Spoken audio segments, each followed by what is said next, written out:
Allah Subhanahu wa taala uji kaum muslimin pada hari ini bahwa yang mengaburkan ajaran Islam adalah orang-orang yang juga sholat dengan kita, orang-orang yang kiblat juga ke Makkah, yang mempercayai Al-Quran juga sebagai kitab mereka, yang mereka sholat juga 5 waktu sehari semalam. Tetapi di luar itu kaum muslimin yang berbahagia, mereka sungguh-sungguh juga untuk menggeser kiblat pemikiran umat Islam kepada pemikiran Allah Subhanahu wa taala menuju pemikiran syaitan dan teman-temannya. A'udzu billahi minasy syaithanir rajim. Bismillahirrahmanirrahim. Bismillahirrahmanirrahim. Assalamualaikum warahmatullahi wabarakatuh. Alhamdulillahi rabbil alamin. Nahmaduhu wa nasta'inuhu wa nastaghfiruh. Wa na'udzu billahi ta'ala min syururi anfusina wa sayyiati a'malina. Man yahdihillahu fala mudilla lahu wa man yudlil fala hadiya lahu. Ashhadu an la ilaha illallah wahdahu la syarika lah. Al-malikul haqqul mubin. Innahu yubdi'u wa yu'id. Wa huwal ghafurul wadud. Dzul arsyil majid. Fa'alu lima yurid. Wa ashhadu anna Muhammadan abduhu wa rasuluh. Arsalahu rabbuhu rahmatan lil alamin. Alladzi ballagha risalah wa addal amanah wa nasahal ummah wa jahada fi sabilihi haqqa jihadi. Allahumma salli wa sallim ala nabiyyina wa habibina Muhammadin sallallahu alaihi wasallam wa ala alihi wa sahbihi wa man sar ala nahjih wa tamassaka bi sunnatihi ila yaumil qiyamah. Qala Allah ta'ala fil Qur'anil Karim, a'udzu billahi minasy syaithanir rajim. Walladzina amanu wa hajaru wajahadu fi sabilillah walladzina awaw wa nasaru ulaika humul mu'minuna haqqan lahum maghfiratun wa rizqun karim. Shadaqallahul azim. Alim ulama, pihak pengurus masjid, hadirin hadirat jamaah kaum muslimin dan muslimat rahimakumullah. Luar biasa, istilah orang Pekanbaru, pertemuan malam ini adalah sesuatu yang luar biasa. Kenapa kaum muslimin yang berbahagia? Kita puji Allah Subhanahu wa taala yang telah mengumpulkan kita di salah satu rumahnya pada ba'da maghrib hari ini. Semoga Allah Subhanahu wa taala tunaikan janjinya kepada kita. Allah akan langsung cash bayar supaya Allah tanamkan ketenangan dalam hati kita yang hadir dalam masjid ini. Allah turunkan rahmat, Allah lindungi, Allah perintahkan malaikatnya untuk melindungi kita. Dan kita berharap kepada Allah Subhanahu wa taala pada saat yang sama ini nama-nama kita disebut oleh penghuni langit. Amin amin ya rabbal alamin. Kemudian kita berharap kepada Allah Subhanahu wa taala, mudah-mudahan pertemuan kita ini bukan hanya sekedar di Masjid Sayyidina Umar Ibn Khattab Cendrawasih ini saja. Kita angkat tangan kita ketuk pintu langit Allah Subhanahu wa taala.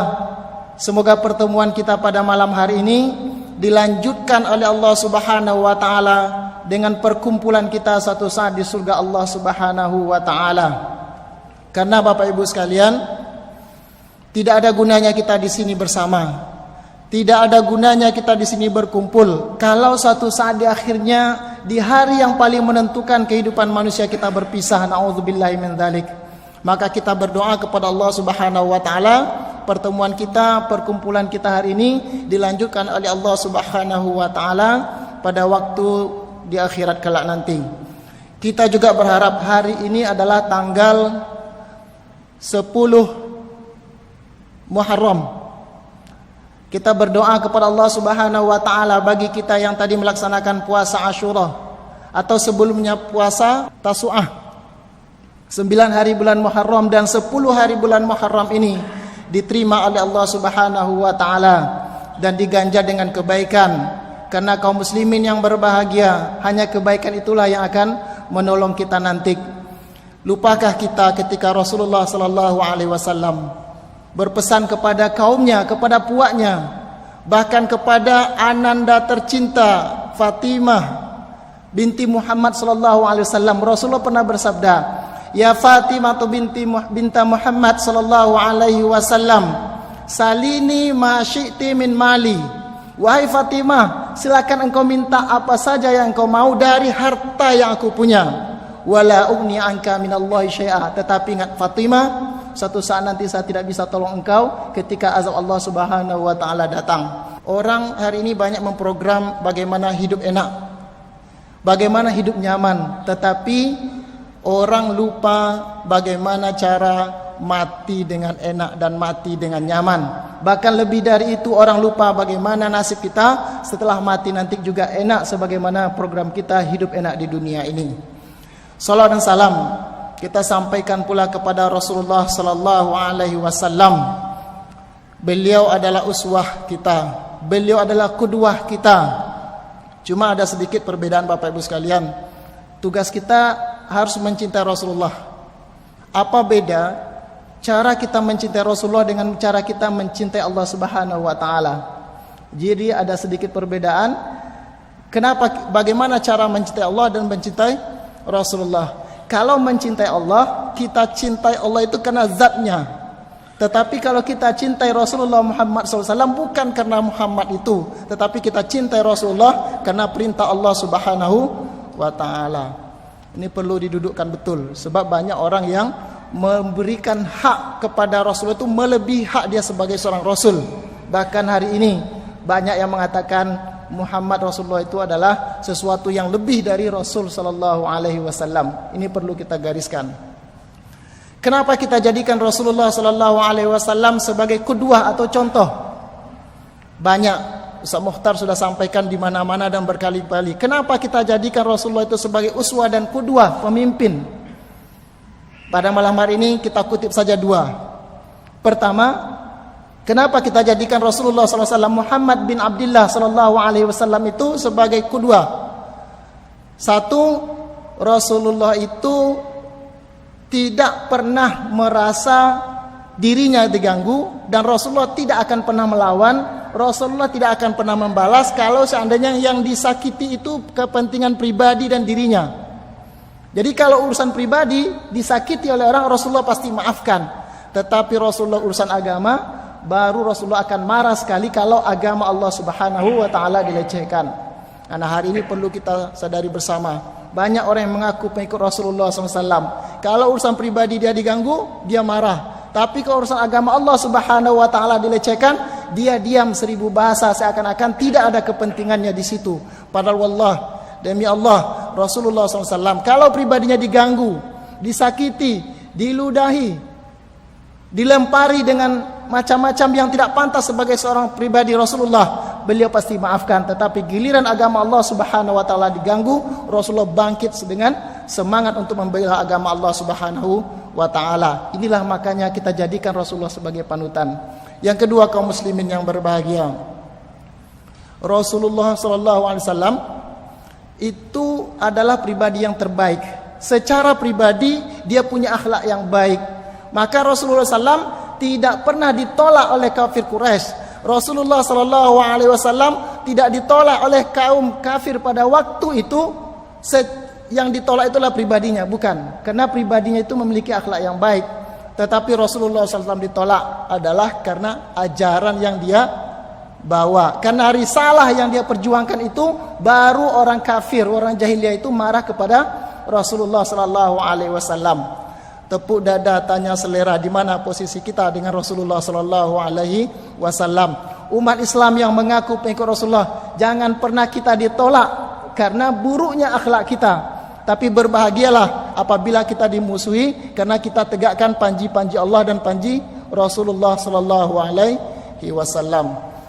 Kaum muslimin yang berbahagia, hari ini tadi saya katakan adalah tanggal 10 Muharram 1441 Hijriah. Artinya apa? Sudah 1431 tahun. Sudah 1431 tahun kita ditinggalkan oleh orang yang paling kita kasihi, oleh manusia yang paling kita cintai, yaitu Rasulullah sallallahu alaihi wasallam. Bulan Hijriah, tahun Hijriah sekarang 1441. Kenapa saya katakan kita ditinggalkan oleh Rasulullah 1431 Hijriah? Karena Hijriah itu dihitung dari intiqalnya, berpindahnya Rasulullah sallallahu alaihi wasallam dari Makkah ke Madinah, dan beliau di Madinah paling lama hanya 10 tahun. Makanya 1441 dikurang 10, maka kita ditinggalkan oleh Rasulullah menjadi 1431 tahun yang lalu. Semakin lama Bapak Ibu sekalian, semakin jauh jarak kita dengan orang yang paling kita cintai, orang yang telah berjasa pada diri kita, yaitu orang yang telah mengajarkan syariah, orang yang telah menunjukkan yang hak itu yang hak, orang yang telah mengajarkan kepada kita yang batil itu batil, orang yang telah membimbing dengan sukarela, dengan amanah untuk kepada kita menunjukkan jalan yang lurus menuju Allah Subhanahu wa taala. Makanya kaum muslimin yang berbahagia, semakin lama kita ditinggal oleh Rasulullah, maka suasana umat ini, kondisi umat ini, hal umat ini semakin bermasalah. Semakin jauh kita dari masa kemenangan yang diberikan oleh Allah Subhanahu wa taala pada generasi awal kaum muslimin. Tetapi kita tidak boleh kecil hati. Dalam surah Al-Anfal, Allah Subhanahu wa taala berfirman, A'udzubillahi minasyaitonir rajim.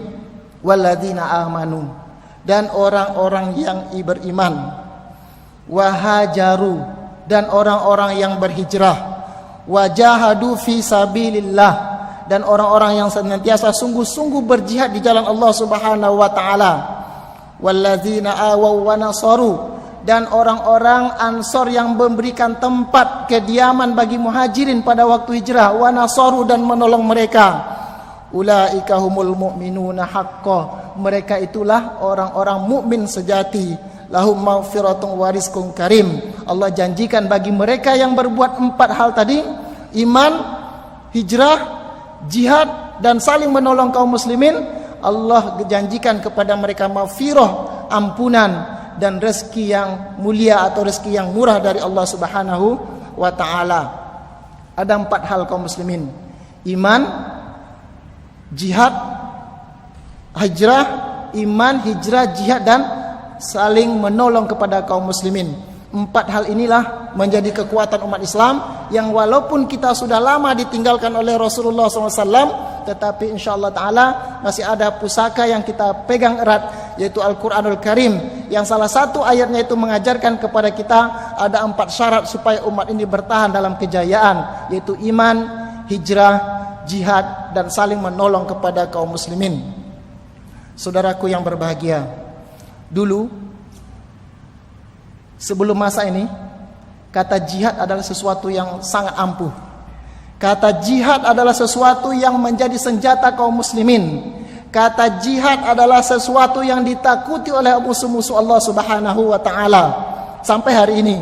Apalagi ketika kata jihad itu jatuh ke tangan orang yang tidak bertanggung jawab, sehingga mereka gambarkan jihad itu sesuatu yang kekerasan. Mereka gambarkan jihad itu sebagai sesuatu tindak kriminal dari umat Islam. Padahal wallah tidak. Jihad dalam pandangan Islam berbeda dengan pandangan yang diberikan oleh orang-orang yang tidak bertanggung jawab kepada umat Islam. Jadi orang dulu takut pada jihad. Tetapi terutama di Indonesia, rupanya bukan hanya jihad yang ditakuti oleh musuh-musuh Allah Subhanahu wa taala. Ada kata yang kedua yang hari ini sangat populer di kalangan kaum muslimin di negeri manapun termasuk di Indonesia, yaitu adalah kata hijrah. Kata hijrah. Kalau dulu disebut berjihad, mereka merasa terancam. Tetapi sekarang kalau mereka sebut hijrah, juga mereka terancam. Kenapa? Karena rupanya umat Islam sudah sadar, syarat supaya izzah kita itu datang, salah satunya bukan hanya jihad sebagaimana yang selama ini kita pahami, tetapi juga adalah hijrah. Hijrah kenapa? Karena hijrah itu adalah bisa mengganggu mereka yang tidak suka dengan syariat Allah Subhanahu wa taala, bisa mengganggu eksistensi pemuka-pemuka mereka, bisa mengganggu eksistensi ekonomi mereka, bisa mengganggu kekuasaan mereka. Kenapa? Karena apabila umat Islam bersatu dalam solat, lalu juga bersatu di luar, dan mereka sama-sama berhijrah kepada Allah Subhanahu wa taala, ini menjadi ancaman bagi orang yang tidak suka dengan Allah Subhanahu wa taala.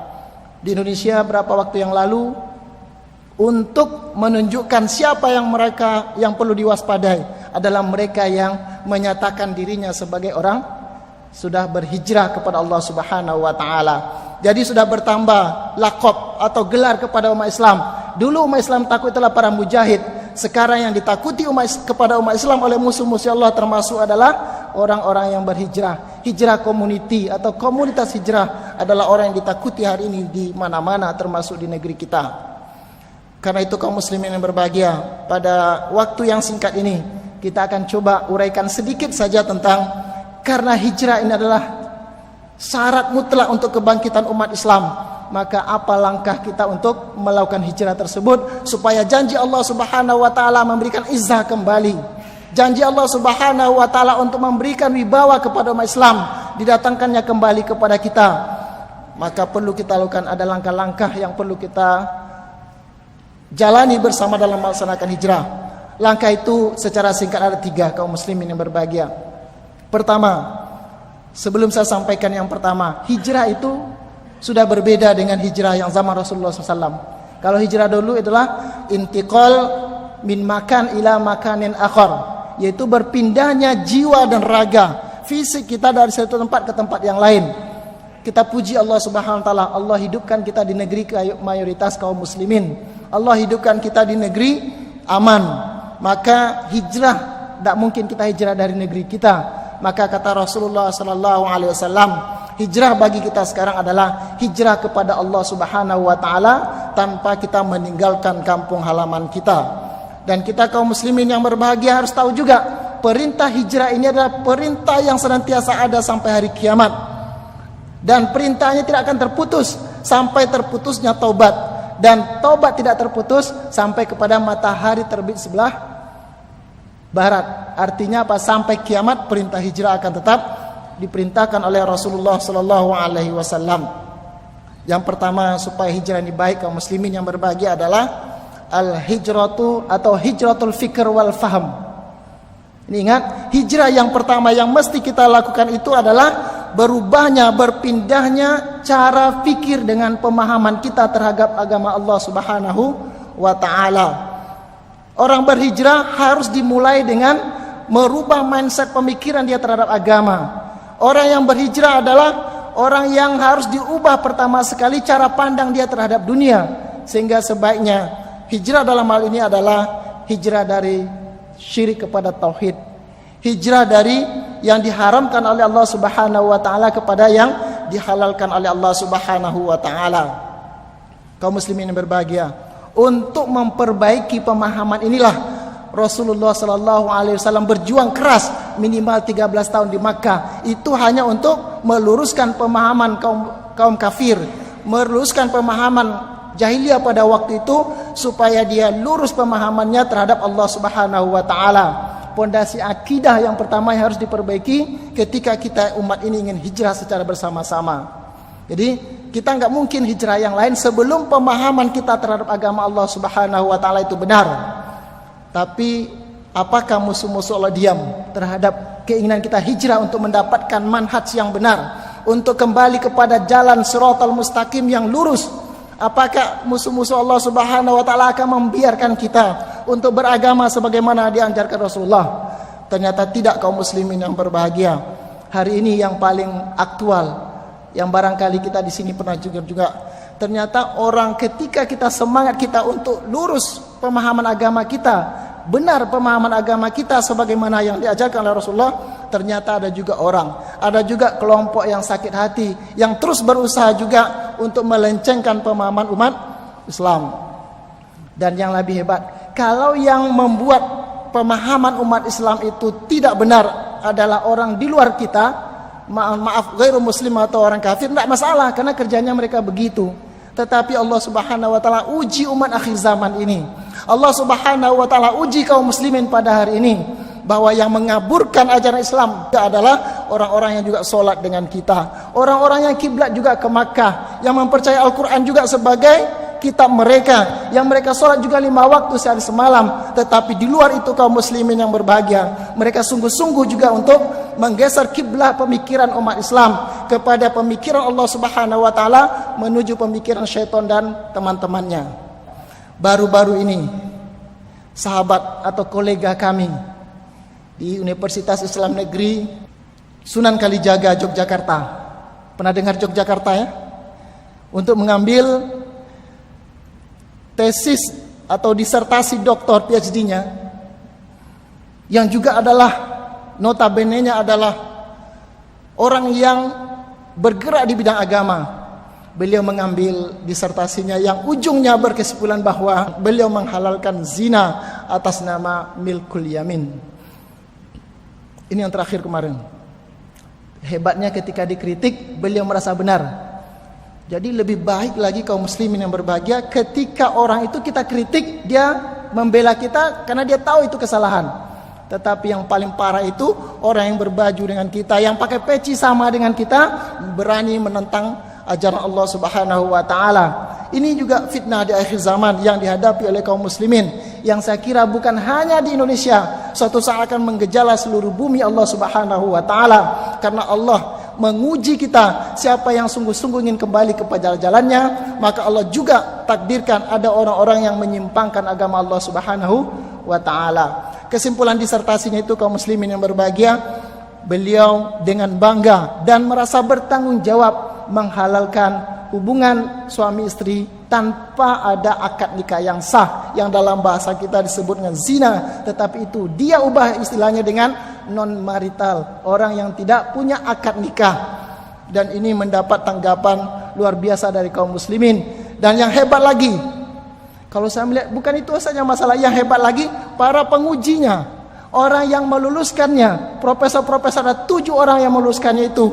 Kenapa sampai hal yang menghalalkan apa yang telah diharamkan Allah Subhanahu wa taala atas nama akademik, atas nama penelitian ilmiah? Kenapa mereka berani mengubah apa yang diharamkan oleh Allah Subhanahu wa taala? Jadi ke depan siap-siap ya. Kaum muslimin dimanapun harus siap-siap. Apa yang saya sampaikan ini juga akan terjadi dalam case yang lain, dalam masalah yang lain. Kenapa? Karena Allah sayang kepada kita. Kita jangan terlalu khawatir, karena Allah sayang kepada kita, akan Allah dulang mana yang hampa, mana yang bernas, mana yang emas, mana yang loyang. Mudah-mudahan Allah Subhanahu wa taala bimbing kita terus dengan hijrah pemikiran ini. Dan inilah yang paling berat kaum muslimin yang berbahagia. Yang kedua, langkah hijrah kedua adalah kalau kita sudah orientasi hidup kita sudah benar, cara beragama kita sudah benar, maka harus kita lanjutkan. Yang kedua adalah mencintai syariat Islam, mencintai sunnah Rasulullah sallallahu alaihi wasallam tanpa syarat. Jadi hijrah yang kedua langkahnya adalah mencintai sunnah dan syariat Allah Subhanahu wa taala tanpa syarat. Atau dalam bahasa Islam lain, kafah secara total. Kita tidak boleh pilih-pilih. Apabila urusan sholat, kita sesuai dengan sunnah Rasulullah. Urusan melaksanakan fardu kifayah, kita semua sepakat untuk melaksanakan sesuai dengan sunnah Rasulullah. Tapi urusan muamalah, urusan-urusan duniawi, kita tinggalkan Allah Subhanahu wa taala. Maka rasanya saya mau menangis kaum muslimin yang berbahagia. Kemarin juga di universitas yang tidak jauh dari situ, yang menggelar juga nama Universitas Islam, mereka perkenalkan, mereka didik mahasiswa baru yang disebut di sana orientasi mahasiswa baru, mereka didik dengan sebuah spanduk, Tuhan telah membusuk. Ini juga yang terjadi sekarang di mana-mana. Maka mereka tidak mencintai Rasulullah dan mencintai Allah Subhanahu wa taala. Maka kaum muslimin yang berbahagia, tugas kita adalah ketika kita bersolat berjamaah ini melaksanakan sunnah Rasul, maka ketika keluar kita dari solat jamaah, ketika kita mulai berurusan duniawi dengan sesama kita, ketika kita mulai menyelenggarakan kehidupan kita, pendidikan kita, ekonomi kita, semua dalam kehidupan kita, mesti kita juga lakukan sebagaimana kita berjamaah sesuai dengan perintah Allah dan Rasulullah sallallahu alaihi wasallam. Ini yang kedua. Di Indonesia kaum muslimin yang berbahagia, saya bersyukur sekali di tengah banyaknya fitnah terhadap umat Islam. Hari ini Ustaz Muhtar, masjid kaum muslimin hampir penuh setiap salat jamaah. Saya heran, kalau dahulu orang sholat itu adalah orang tua-tua, orang sholat itu adalah orang yang susah, yang mengadu kepada Allah Subhanahu wa taala tentang nasib mereka. Ya Allah, susah sekali hidup saya. Maka dia taat kepada Allah Subhanahu wa taala, dia takwa kepada Allah Subhanahu wa taala. Semoga Allah Subhanahu wa taala berikan jalan keluar terhadap masalahnya. Tapi kalau bapak-bapak, ibu-ibu ada kesempatan sekarang pergi ke Indonesia, di Pekanbaru tempat kami, kelahiran kami, ternyata alhamdulillah Allah tunjukkan yang berbeda. Yang mengisi masjid hari ini adalah lebih banyak anak-anak muda. Yang mengisi masjid hari ini adalah yang punya kereta-kereta cantik. Ini menunjukkan betapa Allah sudah tunjukkan salah satu ciri kebangkitan umat Islam. Walaupun di saat yang lain banyak masalah, tapi ada kecintaan umat Islam untuk berhijrah. Hari ini di Pekanbaru juga, di Indonesia juga ada semangat untuk senantiasa berekonomi sesuai dengan ekonomi yang diajarkan oleh Rasulullah sallallahu alaihi wasallam. Mereka bukan hanya cara sholat saja yang harus mereka ikuti, mereka ingin berhijrah semua. Dan betapa banyak hari ini kaum muslimin yang berbahagia saya sampaikan. Bertanya-tanya teman-teman saya yang profesional di bank, hari ini mereka tinggalkan bank itu dan mereka cari usaha yang lebih halal, yang bisa dipertanggungjawabkan di hadapan Allah Subhanahu wa taala. Betapa banyak hari ini anak-anak muda kaum muslimah, anak-anak muda perempuan kita yang dahulu mereka tidak buka jilbab, yang mereka dulu tidak berhijab, sekarang berlomba-lomba untuk menggunakan hijab yang disesuaikan oleh Allah Subhanahu wa taala, yang diperintahkan oleh sunnah Rasulullah sallallahu alaihi wasallam. Para orang tinggi, orang yang memiliki kuasa, orang yang memiliki ekonomi pun sekarang berlomba-lomba masjid. Sehingga alhamdulillah Allah mulai sesakkan masjid-masjid. Allah mulai gerakkan hati kaum muslimin untuk mengisi masjid Allah Subhanahu wa taala. Sehingga ketika ini sudah mulai semuanya banyak orang datang ke masjid, maka ketika masjid sudah menjadi tempat sentral kaum muslimin, maka berikutnya adalah pasti mereka akan mencintai sunnah-sunnah yang lain. Dan apabila itu terjadi, mereka akan tidak sekolahkan anak mereka kepada sekolah yang menjauhkan diri kepada Allah Subhanahu wa taala. Mereka tidak akan berurusan dengan ekonomi yang justru menghalalkan riba. Mereka tidak akan bermuamalah dengan cara-cara orang lain. Mereka akan bentuk komunitas baru. Mereka akan tunjukkan ciri-ciri keislamannya, dan mereka tidak akan malu lagi untuk ke tempat-tempat umum untuk menunjukkan wa ana minal muslimin wa man da'a ila Allah wa man ahsanu qawlan mimman da'a ila Allah wa amila sholihan wa qala innani minal muslimin wa qala innani minal muslimin, yaitu mengistiharkan, menyatakan bahwa dia adalah bagian dari kaum muslimin. Hari ini sudah banyak kaum muslimin yang berbangga terhadap itu, dan bangga terhadap Islam itu mutlak. Perlu disampaikan, diingatkan terus, bangga terhadap Islam dan menyatakan diri kita sebagai kaum muslimin, menegakkan ciri-ciri kaum muslimin dalam diri dan keluarga kita, itu adalah sesuatu kebanggaan yang disukai dan diperintahkan oleh Allah Subhanahu wa taala. Qul bi fadlillahi wa bi rahmatihi, katakanlah hai Muhammad, dengan karunia wa bi rahmatihi dan Al-Qur'an yang diberikan oleh Allah Subhanahu wa taala kepada mereka, fa bidzalika falyafrahu, maka mereka harus bangga dengan itu. Kenapa? Karena Islam, hidayah itu jauh lebih mahal mimma yajma'un wa huwa khairum mimma yajma'un. Dan hidayah tersebut, Islam tersebut, iman tersebut jauh lebih hebat dibandingkan apa yang telah mereka kumpulkan selama ini di dunia ini. Kaum muslimin berbahagia. Jadi setelah pikiran kita benar, tauhid kita benar, cara orientasi hidup kita benar, maka insya Allah langkah kedua adalah kita cintai sunnah, kita cintai syariat Islam, dan kita tegakkannya itu secara bangga di tengah kaum muslimin. Jadi nggak ada perlu lagi ditutup-tutup. Kenapa? Karena mereka sudah orientasinya benar. Yang ketiga, saudara-saudaraku kaum muslimin yang berbahagia, ketika akidah sudah benar, orientasi hidup sudah benar, sunnah telah kita cintai dan kita tegakkan. Yang ketiga yang dicontohkan oleh ayat ini, syarat yang ketiga untuk langkah untuk berhijrah itu adalah kita mencintai kaum muslimin serta seluruh kepentingan kaum muslimin harus kita berpihak kepada itu. Gak ada guna hijrah apabila kita lurus, ibadah, ekonomi kita baik, tapi kepentingan kaum muslimin kita tidak peduli. Maka kaum muslimin yang berbahagia, kalau kita sudah mulai hijrah, tidak ada cara lain. Yang berikutnya adalah kita harus melakukan wala, kita harus loyal dan berpihak kepada kaum muslimin dan semua kepentingan kaum muslimin. Karena itu sebetulnya saudara-saudara sekalian, tidak ada netral dalam agama Islam. Umat Islam itu tidak netral. Umat Islam itu harus berpihak. Berpihak kemana? Berpihak kepada kepentingan agama, berpihak kepada kaum muslimin dan semua yang terkait dengan kaum muslimin. Nah, kalau yang ketiga ini sudah disempurnakan oleh umat Islam, kalau yang ketiga ini kita bersama-sama membela kaum muslimin, membela kepentingan kaum muslimin dan semua yang terkait dengan kepentingan kaum muslimin, pada waktu itulah hijrah betul-betul akan memporak-porandakan agenda musuh-musuh Allah Subhanahu wa taala. Sebab apa? Ketika ada dua pilihan yang bersifat muamalah duniawiyah, ada dua pilihan.